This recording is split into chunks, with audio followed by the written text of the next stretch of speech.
Everyone eats chocolate, but where does this chocolate come from? Of 4.5 million cocoa plantations in the world, over 40% of work cocoa is produced by slave labor. 70% of world cocoa production is located in the western coast of Africa. This locality produces 2.6 million tons per year. 1.5 million are produced on the Ivory Coast and Ghana alone. The cocoa industry is not safe nor equitable for the workers. Child labor and forced labor are often exploited, but there are efforts to help. The fair trade movement is significant because of its tremendous impact on the political, economic, and moral aspects of international society. There seems to be a connection between violent civil conflict and slavery, which is avoided by governments to maintain profit of companies. The nation's political reliance on export taxes, as well as their socio-economic reliance on child and slave labor, has led to a lack of infrastructure, a corrupt government, and a lack of representation in international determinants of cocoa pricing, which prevent the stabilization and modernization of the nation. Failed attempts at global legislation include the Bouquet Agreement, ILO's Declaration on Fundamental Principles and Rights at Work, the Harkin-Engel Protocol, the North American Free Trade Agreement, as well as the Parliament International Cocoa Agreement of 2010.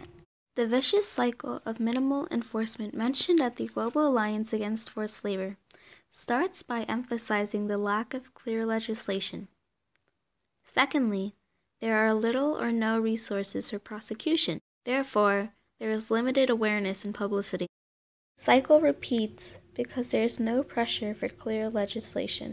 Prominent non-government organizations, such as the International Labor Organization, the United Nations Children's Fund, the International Program on the Elimination of Child Labor, the Global Program Against Trafficking in Human Beings, Anti-Slavery International, and the World Trade Organization, have begun lobbying for this cause. Conventions have been held by these non-government organizations in order to reduce the presence of forced labor and child labor. These conventions, or calls to action, are not limited to the International Covenant on Civil and Political Rights, the UN Convention Against Transnational Organized Crime, the UN Convention on the Rights of the Child, the UN Supplementary Convention on the Abolition of Slavery, the International Convention on Economic, Social, and Cultural Rights, ILO's Convention concerning the prohibition and immediate action for the elimination of the worst forms of child labor, and ILO's Global Alliance Against Forced Labor. As of 2006, 1 in 6 children, or 158 million children, ranging from 5 to 14 years old in the world, work on farms and are considered as child laborers. Out of these 158 million children, 34 million are from West and Central Africa. These children come from poverty-stricken families who depend on their children as a source of their income. The child laborers expect to be paid in order for their families to survive. As a result, they come to the farms looking for a better life, which is what most human traffickers promise to coax the children to come work on the farms. The children comply with working on the farms for $180 a year. However, they realize soon after they have started to work that they will be paid much less than they were promised that year, or they will not be paid at all. The child labor laws already in place do not enforce their laws strictly, resulting to unlimited work hours for children, starting at the age of 12, when school is not in session. About 126 million children work in dangerous conditions. In Ghana and the Ivory Coast, 80% of child laborers carry dangerous heavy loads, while 57% use machetes. According to the U.S. Department of State, there are more than 109,000 children in the Ivory Coast cocoa industry that work under the worst forms of child labor. On top of that, around 10,000 are victims of human trafficking or enslavement. Cocoa farmers often do not receive a fair price for their cocoa. They can be subject to scams by middlemen, making their already difficult lives worse. By becoming fair trade certified, farmers are guaranteed a fair price. With the help of fair trade, local economies flourish, allowing for the development of schools and transportation and greatly improving daily life. Many chocolate companies reap the benefits, making millions of dollars while giving little or no thought to the poor conditions on the cocoa farms. The cocoa produced will go through multiple steps before reaching the chocolate companies. Intermediaries will pay farmers €1 per kilo of cocoa beans. From there, they are cleaned, sorted, and packed. National exporters will then sell the beans for €2.5 per kilo. Companies will buy the cocoa and turn it into chocolate. 1 kilo of cocoa beans can be made into about 40 chocolate bars.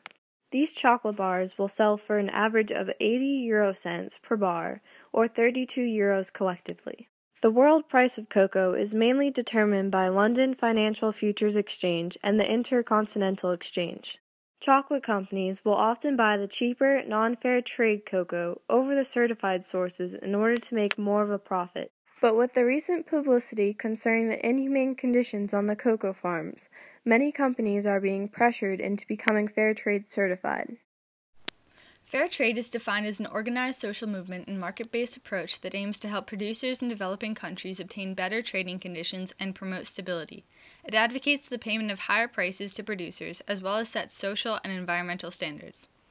Most fair trade organizations started in the mid to late 1900s as missionary projects, social rights movements, or political statements.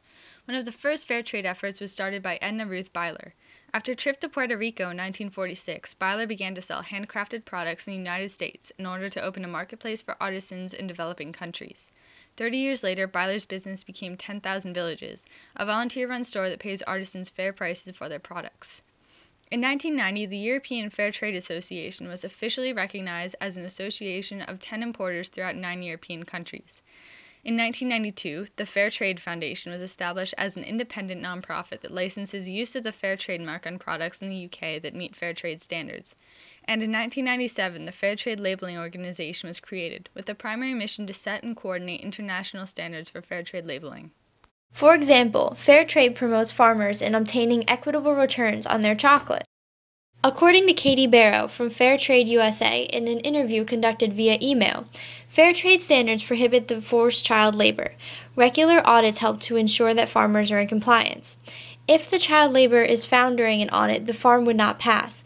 They are then given the opportunity to take steps to correct the problem by creating a plan of action to educate members about the standards and cease the use of forced child labor.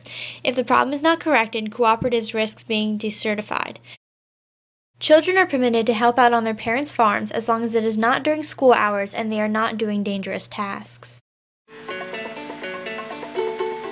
In Ghana, for example, historically, child labor has been a huge problem. We find that fair trade and cocoa co-ops are building schools, creating scholarship funds, and sending kids on to high school and on to college.